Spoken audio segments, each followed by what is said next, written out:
A decepção de passar em um concurso público e ser reprovado na hora do exame médico. Eu fui submetido a uma junta médica, assim como todo candidato com deficiência física, né? E ela disse que a deficiência seria incompatível, assim como de 100% dos candidatos com deficiência. Um candidato com deficiência do sul do país teve que entrar na justiça para garantir a vaga de policial rodoviário. Os riscos de colocar a vaidade acima da segurança. Eu fiquei me perguntando por que aconteceu isso comigo, por que agora, por que eu. Mas depois que eu soube que eu poderia ter ficado cega, que eu poderia ter tido um AVC. Dentistas estão proibidos de usar botox fora da área da boca e o Conselho Federal de Odontologia foi impedido de criar novas regras para procedimentos estéticos. Sem pagamento da mensalidade, aluno fica sem monografia e sem certificado de pós-graduação. Fui informado que, em razão do inadimplemento das últimas parcelas, não me seria dada a oportunidade de ter um orientador e nem de ter a minha monografia. Revoltado, o aluno processou a universidade. O que aconteceu? Veja agora, no Via Legal.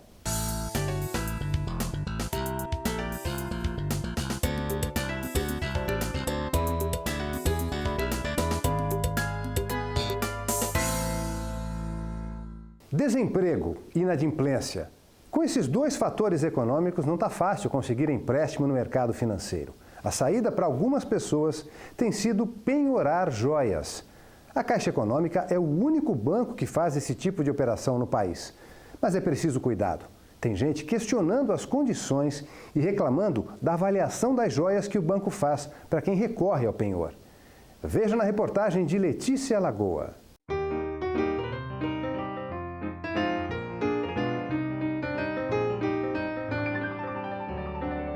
Brilho, beleza, sofisticação e valores altos. Mas para os amantes de joias, as peças são feitas para ser únicas e eternas. É sentimental, porque a minha filha vai ter essas joias para frente, depois ela pode ter uma filha, ela vai passar para a filha, entendeu? Isso tudo vai... Essas peças têm um envolvimento, né? Um envolvimento, assim, emocional muito grande. Dona Maria de Lourdes não só aprecia, como começou a desenhar as próprias peças. A ideia deu tão certo que ela resolveu transformar em um negócio. E para isso recorreu ao penhor, um tipo de empréstimo bancário onde a joia é dada como garantia.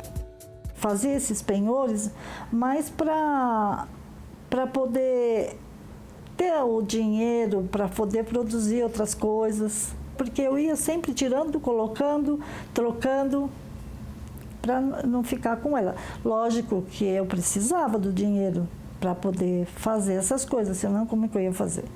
Como que eu ia dar continuidade no meu trabalho, né? Eu tinha que fazer esse giro. A Caixa Econômica é a única instituição financeira que faz esse tipo de operação no Brasil. A pessoa deixa a joia aqui e, em troca, o banco empresta entre 85% e 100% do valor do bem. Então, se o anel for avaliado em R$1.000, ela recebe no mínimo R$850 para pagar com juros menores e ainda pode reaver a peça depois de quitar o empréstimo.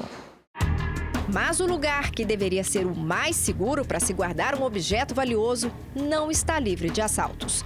Essas imagens divulgadas na internet mostram a ação de bandidos. Em um dos roubos, cerca de 200 joias de Dona Maria de Lourdes foram levadas de uma agência de São Bernardo do Campo. Era todo o meu trabalho, aquilo que eu tinha comprado, eu tinha peças que eu tinha ganho também. Então, ficou uma situação muito difícil, porque você recebe uma indenização que não... Acho que uma peça que eu tinha nessas cautelas era o valor do que eu havia recebido na indenização. O banco alegou que a indenização está prevista em contrato. Em casos como este, o mutuário deve receber 1,5 vezes o valor de avaliação de cada objeto. A Caixa pagou ao designer cerca de R$20 mil por todas as joias roubadas. Inconformada, ela e outras vítimas decidiram contestar na Justiça Federal o cálculo usado para o pagamento. Este advogado entrou com uma ação pedindo indenização com base no preço de mercado. Eu fiz um levantamento dispondo do peso da joia, das joias feitas no penhor, do valor avaliado, da diferença havida, que ele não avaliava em 100%, não entregava o valor da avaliação e sim 80%, e pesquisando a mesma peça com base no peso e nas descrições, nas especificações de cada peça, que aquilo valeria 8 vezes mais, em tese. Segundo este desembargador do Tribunal Regional Federal da Terceira Região, contratos de empréstimos colocam o consumidor numa situação desfavorável e há um entendimento do STJ sobre o valor a ser aplicado no ressarcimento das vítimas. E como coloca sempre num prejuízo excessivo, né, a parte mais fraca, o Código de Defesa do Consumidor prevê no artigo 51 que essa cláusula é nula. Porque se a avaliação está feita a preço vil, 10 ou 15% corresponde efetivamente, né, o valor de mercado, já está inserido naquela cláusula ali uma situação de desvantagem excessiva para o consumidor. E aplica, na verdade, o valor que seria não de 1,5, aplica o que vem o STJ, o Superior Tribunal de Justiça, decidindo já há muito tempo, de forma unânime, que é o valor de mercado. Para este perito e especialista em pedras preciosas, os critérios usados para avaliar uma joia no penhor não são suficientes. É necessário ter uma descrição mais individualizada. A distribuição descritiva de todos os itens que constam numa cautela são subjetivas, elas são todas emaranhadas, porque ela não diz de quem pertence aquele diamante, a que pedras, rubi, safira, esmeralda, água marinha, turmalina, não diz. E todas elas entram nesse processo de peso, cor, pureza e lapidação. Qual que é ouro 18, qual que é ouro branco, qual que é ouro baixo, quer dizer, ela é totalmente subjetiva.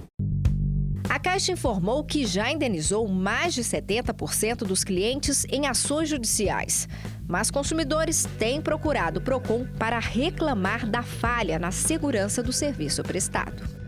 Uma coisa é a joia ser subavaliada e eu ter a possibilidade de recuperar a joia, e a outra situação é, com o assalto, com a perda das joias, a subtração desse direito do consumidor de poder continuar utilizando esse serviço. Uma situação que poderia resolver ou pelo menos minimizar os prejuízos seria a existência de um seguro, que neste caso específico, na grande maioria dos contratos, não existe. Então, o seguro socializaria o risco, minimizaria o dano e permitiria que esses consumidores tivessem uma forma mais célere, mais prática de reaver o prejuízo ou pelo menos minimizá-lo.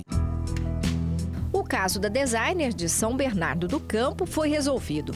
O banco foi condenado a pagar 7 vezes mais do que havia calculado inicialmente.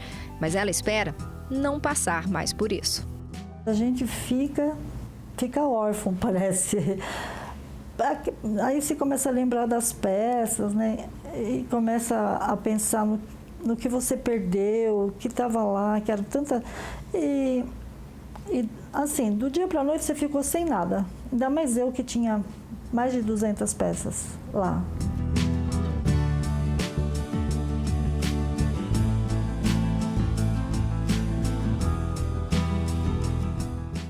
A legislação é clara. Pessoas com deficiência têm igualdade de condições com os demais candidatos de concursos públicos e as tarefas que vão desempenhar têm que ser compatíveis com as necessidades físicas delas.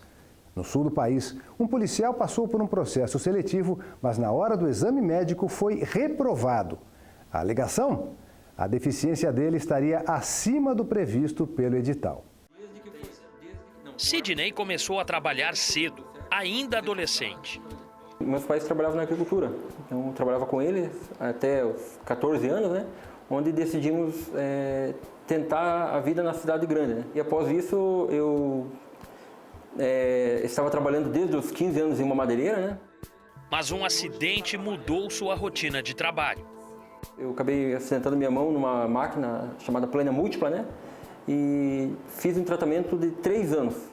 Apesar de ter passado por algumas cirurgias e meses de recuperação, Sidney perdeu 10% dos movimentos da mão esquerda. Mas ele não desanimou. Fez concurso para a Guarda Municipal e foi aprovado. Na Guarda Municipal fui muito bem recebido, né? E tive a oportunidade de, durante o estágio probatório, provar que a minha deficiência não era incompatível com o cargo de Guarda Municipal, com todas as atribuições do cargo.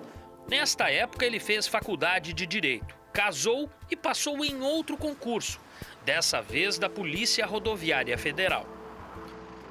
O candidato obteve classificação em todas as etapas do processo seletivo, mas quando chegou no exame médico, ele foi reprovado.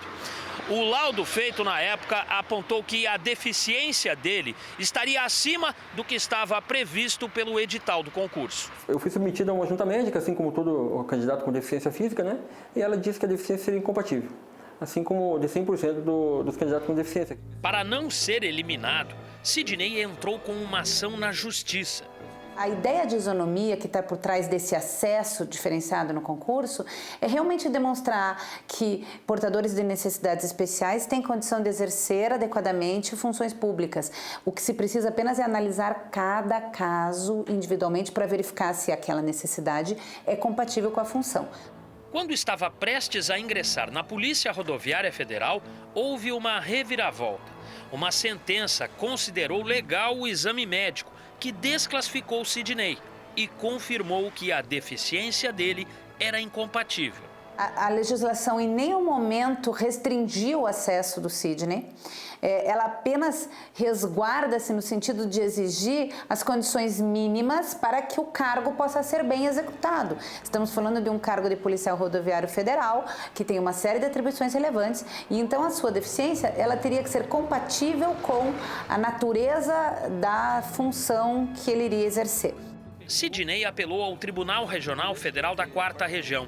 Uma nova perícia, dessa vez judicial, foi feita e a Justiça decidiu que ele pode sim permanecer no cargo. O laudo realizado no âmbito administrativo afirmou que ele não teria condições, mas o laudo elaborado judicialmente disse o contrário. E, de fato, se trata de uma pessoa com deficiência em razão de um acidente de trabalho, que não tem falanges distais da mão esquerda, mas isso em nada impede que atue como policial rodoviário federal, seja porque ele tem força de apreensão quase que normal nessa mão, passou em testes físicos sem qualquer problema, foi muito bem classificado, aliás. Passado o susto, Sidney garantiu a vaga e até hoje trabalha como policial rodoviário em Mafra, Santa Catarina. Mas não esquece os momentos difíceis que passou e acredita que foi vítima de discriminação. Fica uma lição de vida, né? Porque a partir da hora que você sofre um preconceito, você aprende que as pessoas que têm uma certa deficiência, uma diferença, elas têm que ser respeitadas, porque assim como você tem capacidade, ela também quer demonstrar que tem capacidade, né? Então, todos têm que ser respeitados, né? A vaidade do brasileiro pode ser medida em números.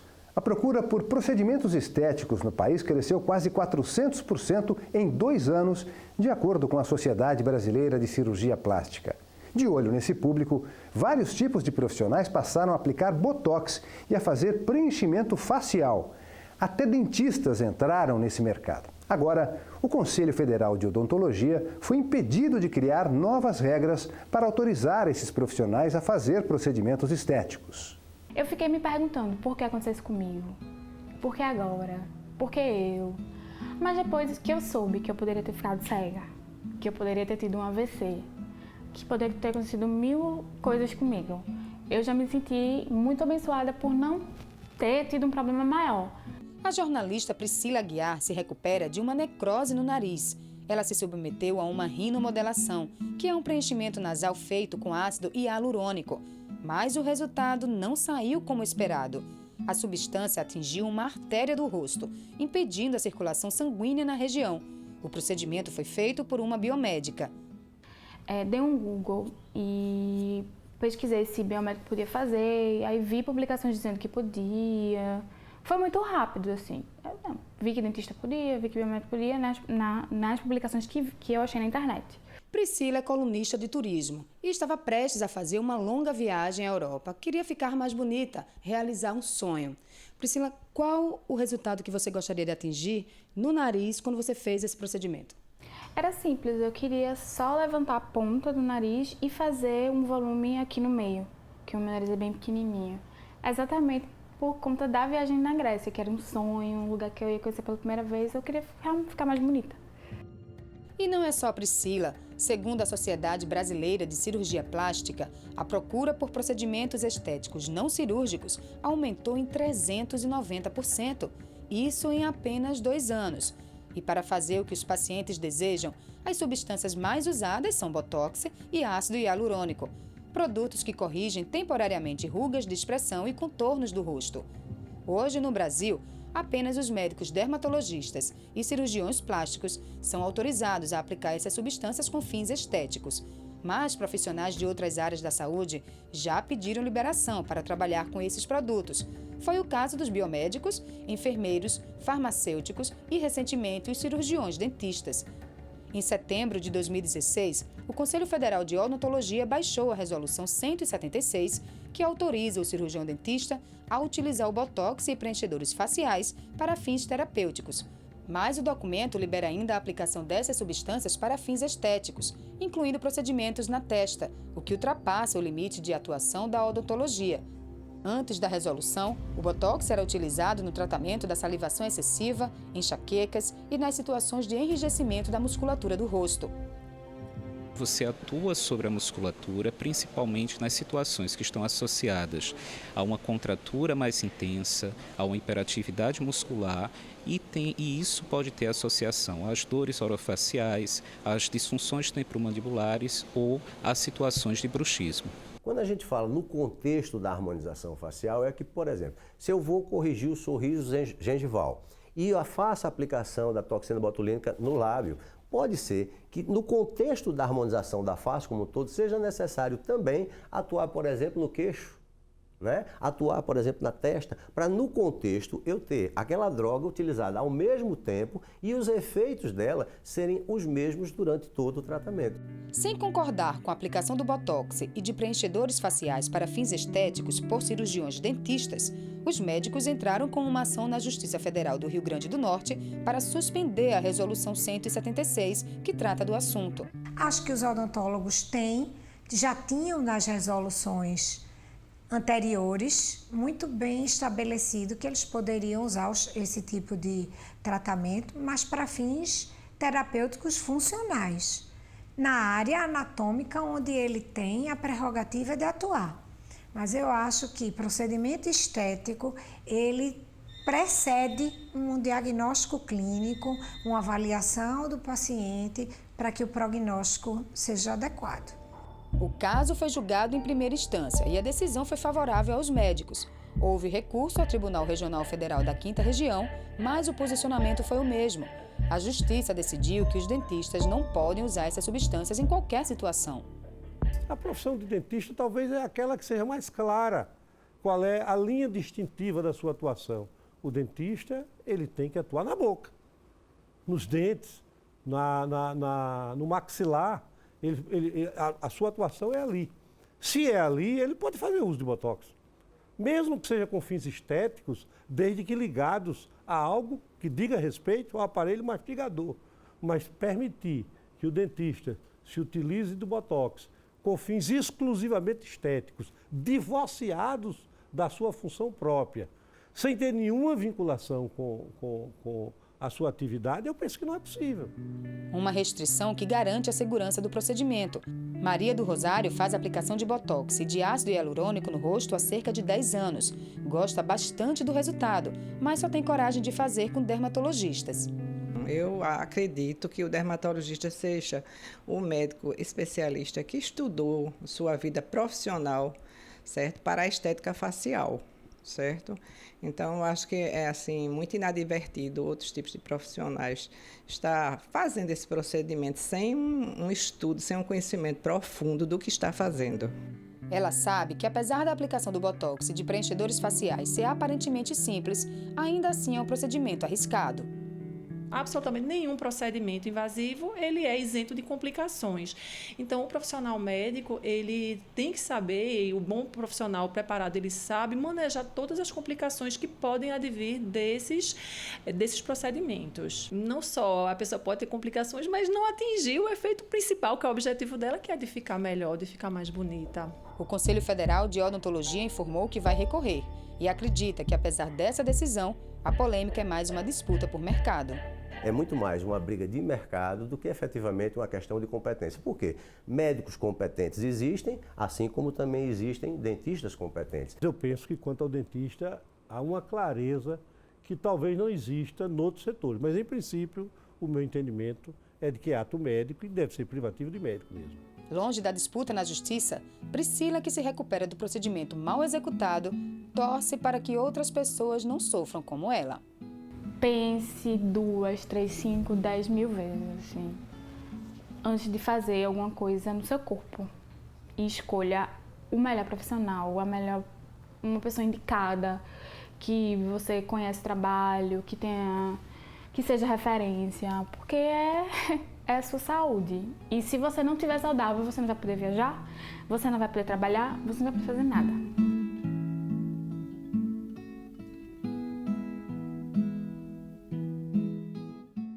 Instituições de ensino não podem impedir alunos inadimplentes de fazer provas, colar grau e receber diploma. A regra vale inclusive para cursos de pós-graduação. Em Brasília, um aluno passou por isso. A universidade não permitiu que ele concluísse os estudos. O estudante não desistiu e recorreu aos tribunais.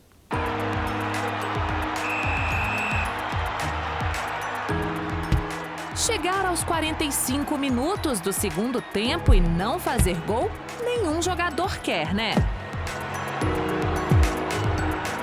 Nem o Pedro queria chegar tão perto de concluir a pós-graduação em Ciência Política na Universidade de Brasília e ser impedido porque estava em débito com a instituição.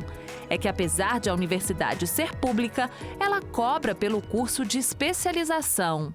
No final do curso, quando todos os colegas se preparavam para apresentar a sua monografia de final de curso, conversavam com seus orientadores, eu, logicamente, procurei também a direção para que me fosse indicado um orientador.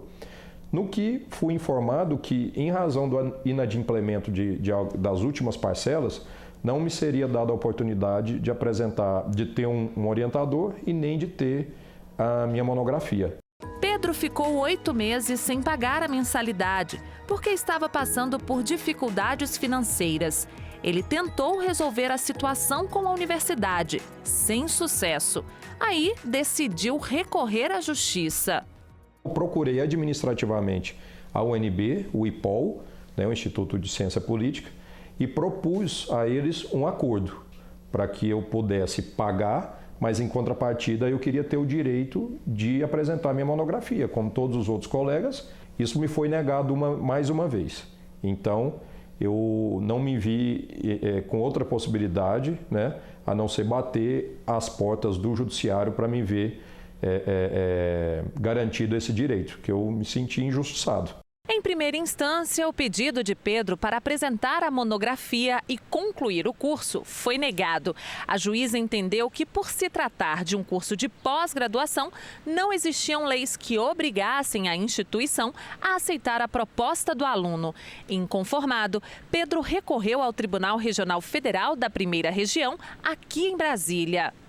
Ao analisar o caso, o desembargador federal Souza Prudente decidiu de forma diferente e com base em entendimentos anteriores do tribunal. Ele levou em conta a Lei 9.870, que proíbe a suspensão de provas escolares, a retenção de documentos ou a aplicação de outras penalidades pedagógicas em caso de dívida com a instituição. Este advogado explica que o magistrado aplicou a lei utilizada em outros cursos também para a pós-graduação. A partir do momento em que o aluno ou os pais ou os responsáveis têm que custear aquele curso, essa distinção entre ser público ou privado cai por terra, porque aí passa a ter um aspecto da contrapartida financeira.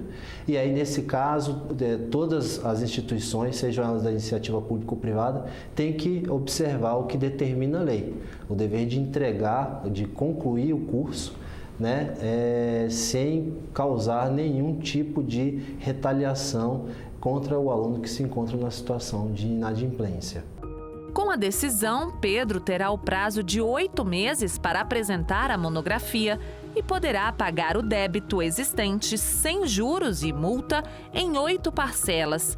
Além disso, poderá ter acesso a todos os documentos acadêmicos que necessite. Para a diretora da Associação Nacional das Universidades Particulares, a melhor forma de resolver situações como essa é sempre tentar um acordo entre a instituição e o aluno. A instituição de ensino vai sempre buscar viabilizar um acordo com o aluno. Não nos interessa utilizar qualquer tipo de sanção, mesmo que autorizado por lei. Só que no caso do Pedro, não foi a universidade que resolveu a situação. A Justiça deu a palavra final. Mesmo depois de ter que interromper o curso, ele não esconde a alegria de finalmente poder apresentar a monografia e ter a certificação com a qual tanto sonhou. A sensação é de alegria, de felicidade, por finalmente a gente verificar que pode realizar esse sonho de ser certificado como um especialista em ciência política e também ver a via pavimentada aí de novas oportunidades profissionais que podem surgir a partir do momento que eu concluir, de fato, esse curso de ciência política na UNB.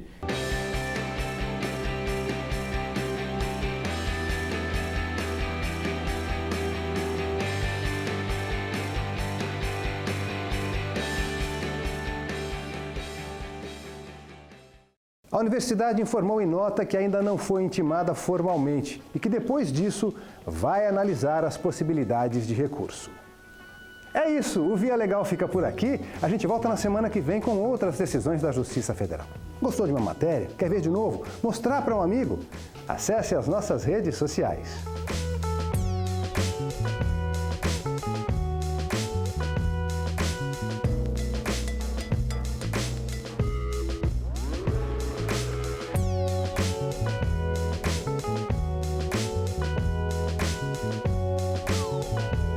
Curta, comente, compartilhe. Tchau!